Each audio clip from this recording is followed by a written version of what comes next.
BC, Britain was seen as a wild country, full of mists and rain, inhabited by ferocious warrior tribes, ready to defend their land. The first Roman to come to Britain was the great general and future emperor Julius Caesar. In his eyes, any unconquered territory was ripe for the taking, and that meant invasion. There was a Roman political and military genius born in 100 BC. He expanded the Roman Republic through a series of battles across Europe before declaring himself dictator for life in 44 BC.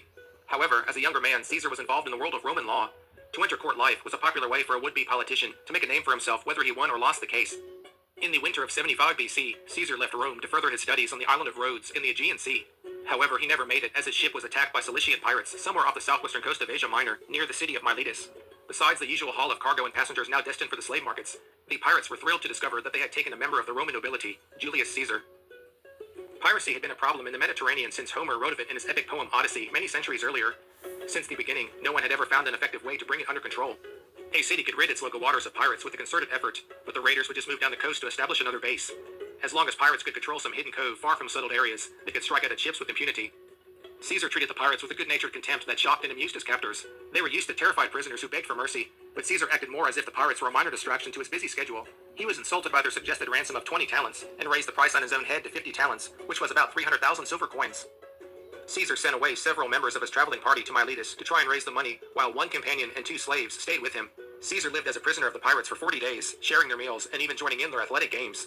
He composed poetry for them and called them uncultured barbarians when they failed to appreciate his verses. He ordered them around and even sent a slave to quiet them when they kept him awake at night. He also repeatedly joked that he was going to return and crucify them all once he was released. The pirates loved their bold young guest and must have been sorry to see him go when a ship bearing his ransom returned from Miletus. Laughing and waving, Caesar said farewell to his pirate hosts. Caesar soon reached Miletus, and there he commandeered some local ships and militia, setting sail almost immediately back to the pirates' base. He surprised them while they were still aboard their ships, and captured most of them immediately. Caesar seized all of their loot, including the 50 talents he had just paid. He then loaded the chained buccaneers onto his ships, and sailed to the nearby city of Pergamum to find the Roman governor, Marcus Juncus. Discovering that the governor was away in the city of Bithynia, Caesar threw the pirates in prison and set off to seek official permission from Juncus to punish his former captors. Juncus heard Caesar's report, but decided to sell the pirates into slavery and keep the profits for himself. This did not suit Caesar at all. He left Bithynia and rushed back to Pergamum to arrive and take possession of his prisoners. Just as he had warned them about what he would do during his captivity, Caesar let the pirates out of their cells and immediately slit their throats before having all of them crucified. Putting the episode behind him, Caesar soon afterwards left his scholarly life and embarked on a career of military service. It wasn't long before he was in action. He took matters into his own hands and led a band of local militia to repel an invasion in Asia Minor. In 44 BC, shortly after declaring himself dictator for life, Julius Caesar was assassinated by those who believed he was becoming too powerful. Peaceful, he settled down contentedly to periods of tranquility. Certain arts he acquired, and he learned to live in towns. As yet, he was not a Christian. This means that the influence of Rome with its religion, its learning, and its arts had not yet touched him. But he had begun to live in towns, and he lived in London. Perhaps the first of the new settlers were the foreign merchants returning, as soon as more settled times allowed, with their cargoes. London has always been a place of trade, but for trade no one would have settled in it. Therefore either the men of Essex invited the foreign merchants to return, or the foreign merchants returned and invited the men of Essex to come into the city and to bring with them what they had to exchange. In the year 597, Augustine, prior of a Roman monastery, was sent by Pope Gregory the Great with 40 monks to convert the English. Ethelbert, King of Kent, and most powerful of the English kinglets, was married to Bertha, a Christian princess. She had brought with her a chaplain, and it was probably at her invitation, or through her influence, that the monks were sent.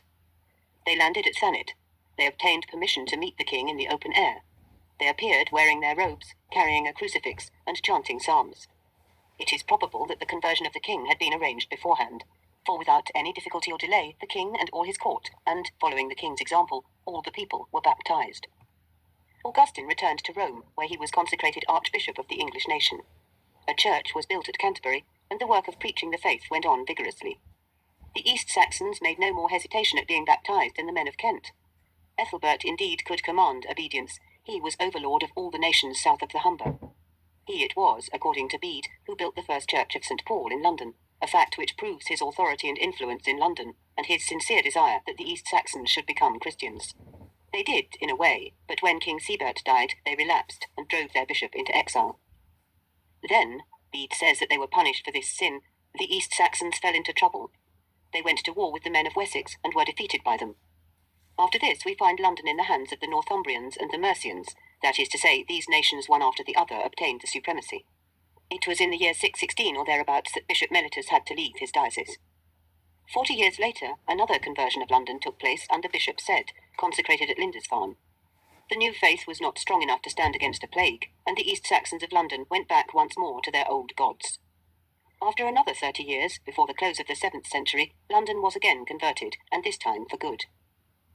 In the 8th century, London passed again out of the hands of the East Saxon kings into those of the Mercians. The earliest extant document concerning London is one dated 734, in which King Ethelbald grants to the Bishop of Rochester leave to send one ship without tax, in or out of London port. A Witan, i.e. a national council, was held in London in 811. It is then spoken of as an illustrious place and royal city. The supremacy of Mercia passed to that of Wessex. London went with the supremacy.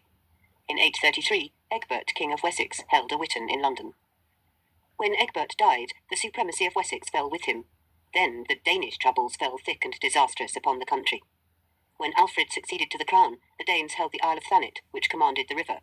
They had conquered the north country from the Tweed to the Humber.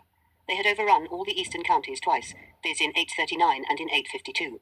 They had pillaged London, which they presently occupied, making it their headquarters. With this Danish occupation ends the first Saxon settlement of the city.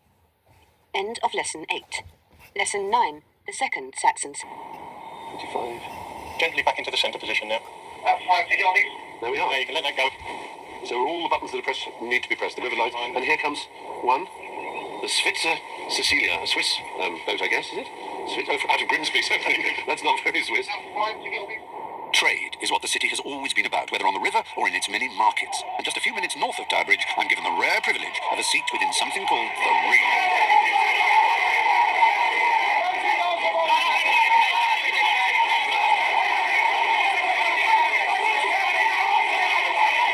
The cliché image of the greedy 80s is of men in bright-coloured blazers shouting. All but one of those markets has gone to computerised heaven. Now, just the one, the London Metal Exchange, remains a live, throbbing market, and I have to say it's one of the most dramatic spectacles I've ever encountered. Apparently, the guys sitting with me in the ring are dealers, buying and selling metal futures, say 1,000 tons of zinc in 3 months' time.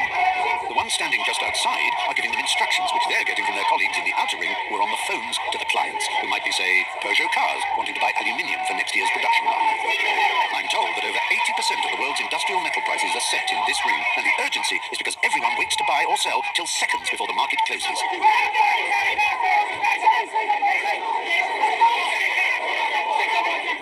Tim, you were like, everybody's staring, your faces, the veins bulging out on your forehead. That means you're absolutely transformed. An animal. I've lost my voice. I can hear that. So did you make money on that? You don't know yet? Well, you now have to do the computation. Were you selling or buying? I was selling and lending and borrowing. I was doing everything. It's absolutely incomprehensible to me, but as theatre, it's one of the most remarkable things I've ever seen. I'm glad you enjoy it. Whether you're trading metal futures or ready cash, the city is the throbbing heart of world finance, and at its centre, the Bank of England. On the ground floor, there may be marbled halls, but in the basement, the emphasis is not on show, but security. Aye. Is that what I think it is? Good Lord. 20 pounds. Huge! Oh my God. Of course you do realise you're quite mad, Goldfinger. I'm waiting to meet the chief cashier, Chris Salmon. This is like a wholesale warehouse, ready to supply the retailers, in this case the high street banks, when necessary. And this is just one of the rooms full of cash. There's apparently over £20 billion in these vaults. Can't help thinking of Liza Minnelli and Joel Grey. Money! A mark, a yen, a buck or a pound. It's all that makes the world go round. And look at it, it's all here.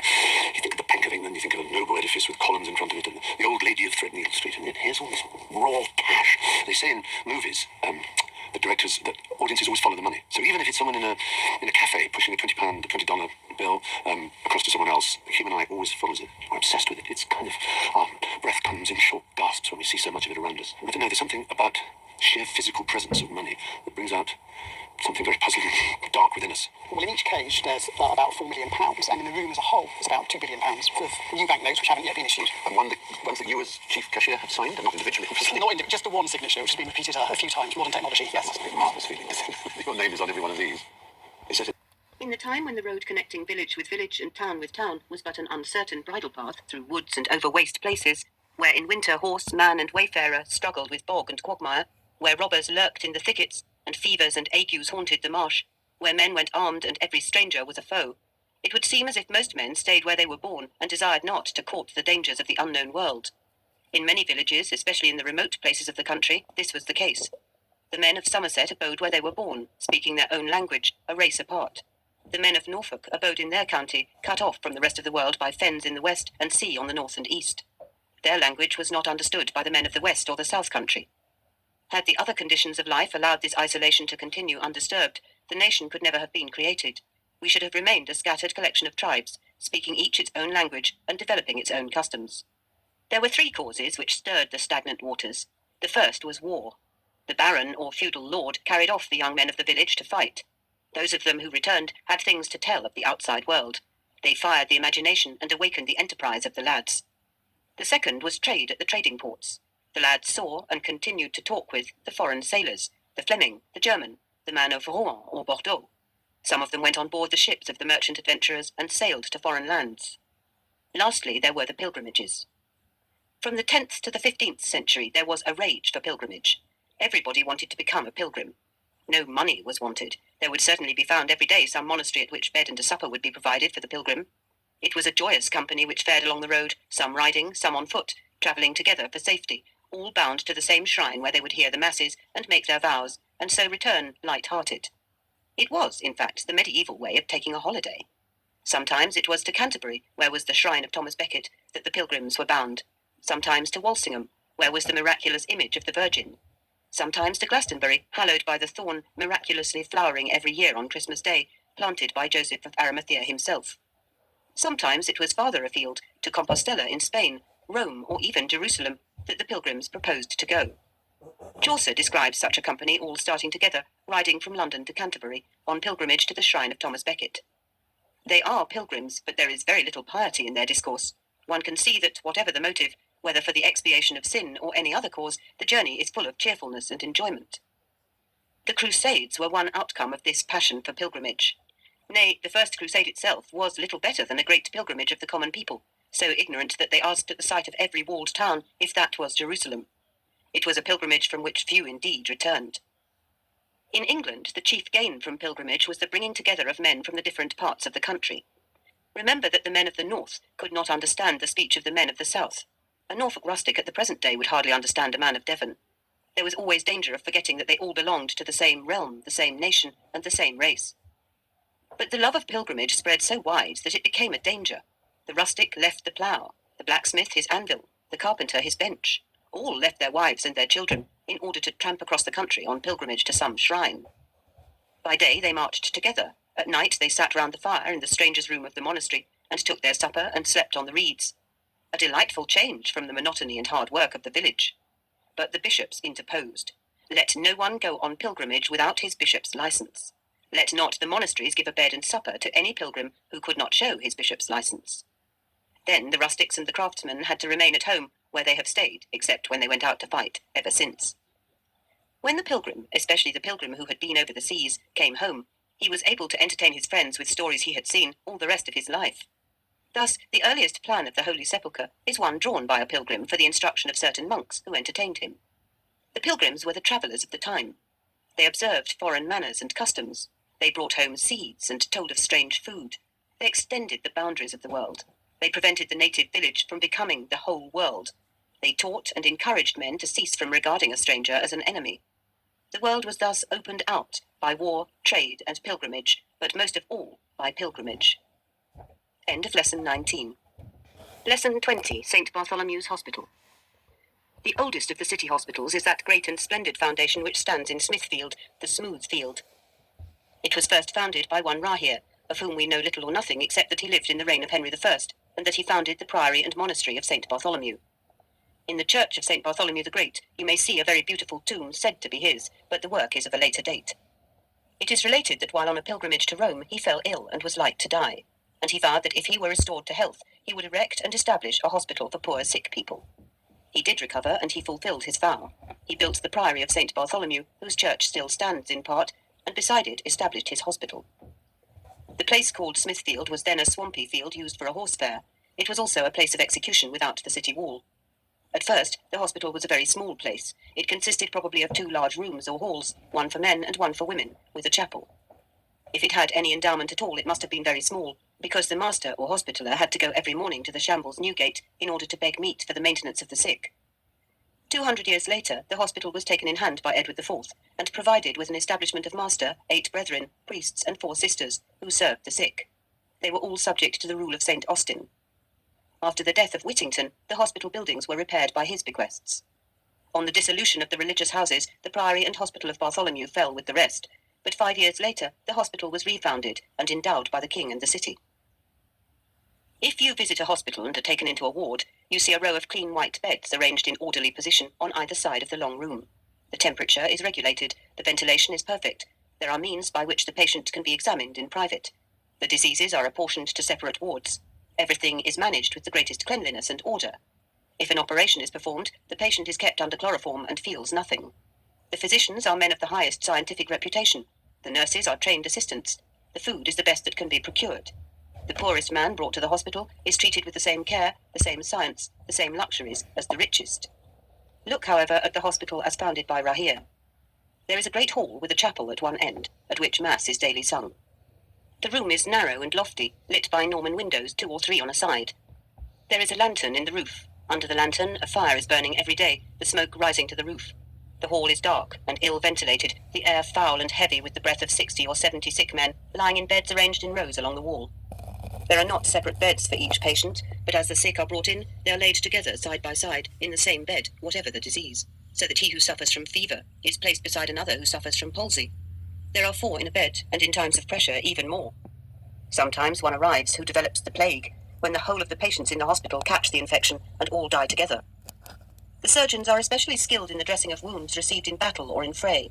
The sisters can tie up a broken limb and stop a bleeding wound. The brethren go about the beds administering the last offices of the church to the dying.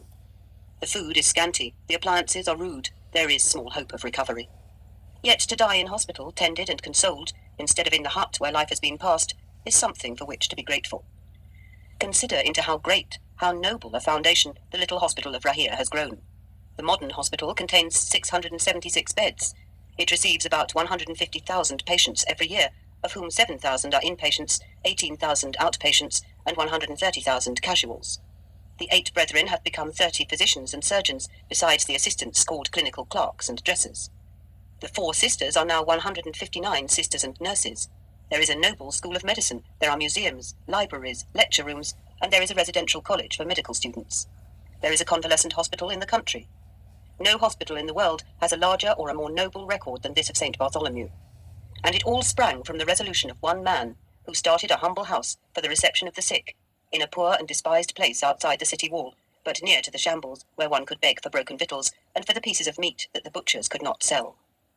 Thus, out of one good deed, apparently of small importance, has grown a never-ending stream of refreshment and healing. It has lasted for 700 years already. There seems no reason why it should ever stop. End of Lesson 20. Recording by Ruth Gold.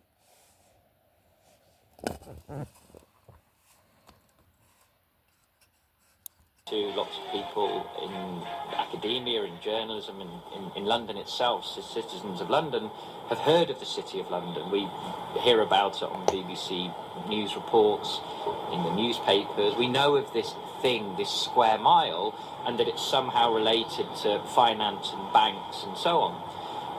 What people know much less about is the fact that there's a political institutional order behind the City of London called the Corporation of London, that is actually the government of the City of London. And it's the corporation that is a significant node in power relations in the UK and indeed in the world. Really, the city was hugely important, not just for the development of capitalism, but because Britain was the first capitalist power, and because this gave it an edge over its rivals, the city also spearheaded colonialism, imperialism, the export of capital, the development of productive assets overseas, and presiding over all this were the big merchant banks of the City of London. London was founded by the Romans. On the south was the military encampment. On the north was the settlement. It was directly chosen to be easy access to the south, easy access to the north, to the east, to the west. It was very Roman in that way. And it became very quickly the centre of Roman government, but particularly of the maritime economy.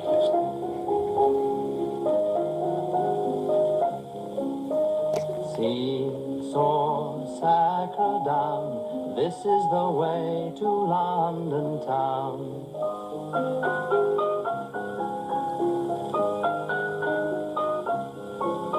Within 40 years, it had been sort of completely wiped out by angry people from Essex, basically, and Norfolk, Boudica, as she's now known. And then they built the biggest city wall in Europe, a huge one, and with all the sentries facing outwards. So London's always been separated from the rest of the country. To leap forward, it maintained its civic structure. Very strangely, the Anglo-Saxon takeover kind of merged with the Roman. It continued as a port. They developed certain distinctive practices. The hustings, democratic hustings, were invented in the city. That's very important. And at St Paul's Cross, which is where the protesters are now. Standing in the tradition of Clement Attlee, we demand democratisation of the City of London Corporation. That's the oldest site that we know of democracy in Britain. They used to ring the bells of the cathedral, and the elders, the aldermen, and the freeborn, the citizens of London would meet and talk and vote.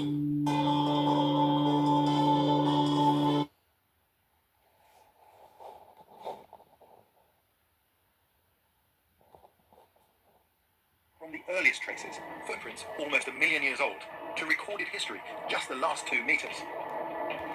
So out of all this vast period in time, archaeologists have divided it into convenient periods, if you like. You have the Paleolithic, the Old Stone Age, the longest period, Lasting hundreds of thousands of years, almost 99% of our timeline is the Paleolithic. When we travel like this through the Paleolithic, we are travelling on such a vast timescale that we witness Britain covered by ice sheets which force people out of this land. It becomes uninhabitable. And the traces of these ice ages are to be seen in the cliffs here, where the sediments left down by the meltwaters as the ice receded. And there were several periods during this time when people couldn't live in Britain. But when the ice retreated during the so-called interglacial periods, people returned to Britain. Ours is a story of waves of migration. And finally, around 40,000 years ago, modern humans, Homo sapiens, were living here. They've made this journey from Africa through the Middle East and have found their way to Britain. But we are still in the Old Stone Age.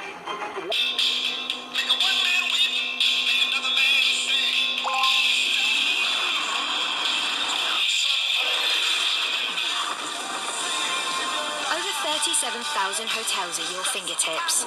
That's the power. During the Mesolithic, there was a revolutionary change in hunting technology. Perhaps it came about because there was an increase in vegetation in the landscape, but it's in the Mesolithic that the bow and arrow were invented, and that would change hunting forever. To really understand the bow and arrow, it's good to have a look at the arrow more closely, because actually it's quite a sophisticated tool. And I'm going to make one to show you. Organic matter rarely survives, so what we know of Mesolithic arrows comes from the stone arrowheads we've found. I'm going to make my arrowhead here at one of Britain's only flint quarries. I start with a flake, left over from making a flint hand axe.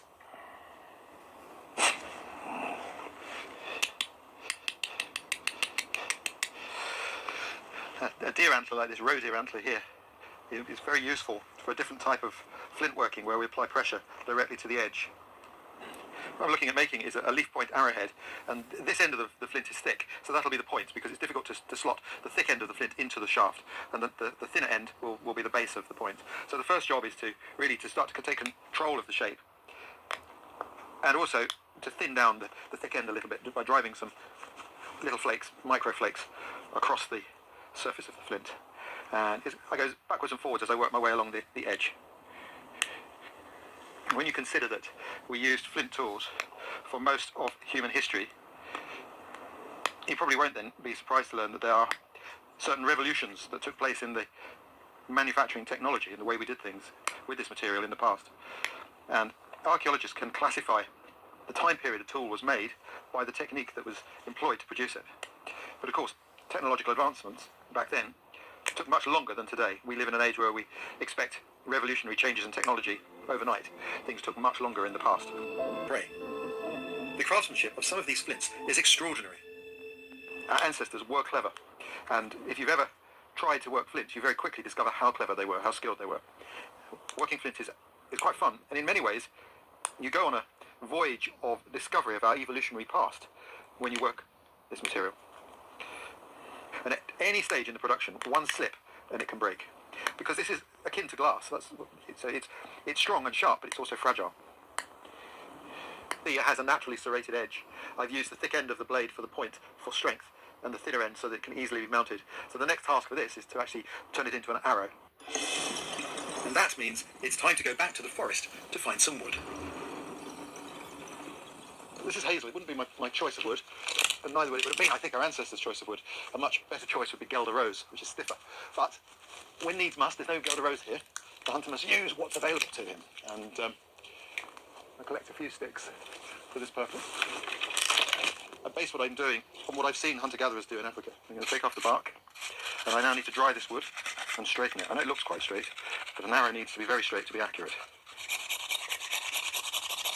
I quite like making arrows like this. It may seem time-consuming, but you know, our ancestors had plenty of time.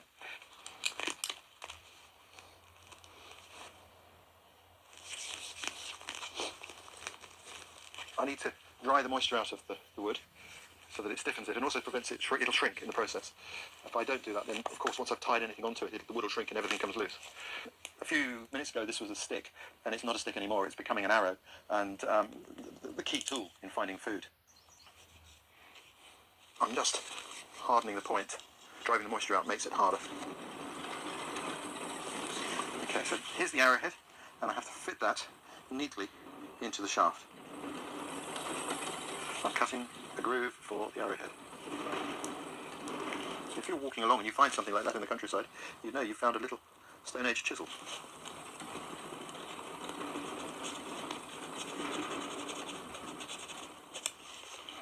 These skills really taught me to appreciate our ancestors. I'm going to go ahead, fit it in place.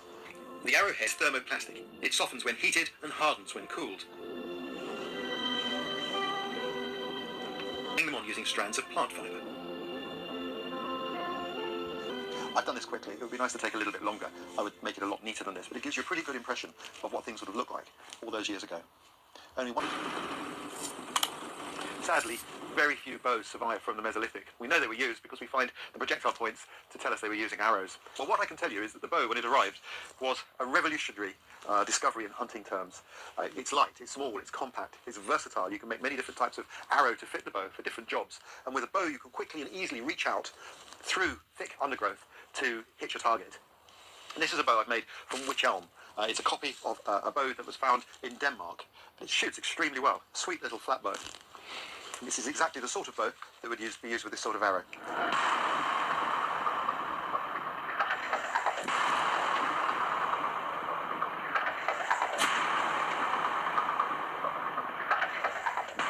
The arrow flew beautifully straight. If there'd been a red deer sleeping here in this couch, you can see here, it would have been within range. The arrowhead's dislodged a little bit.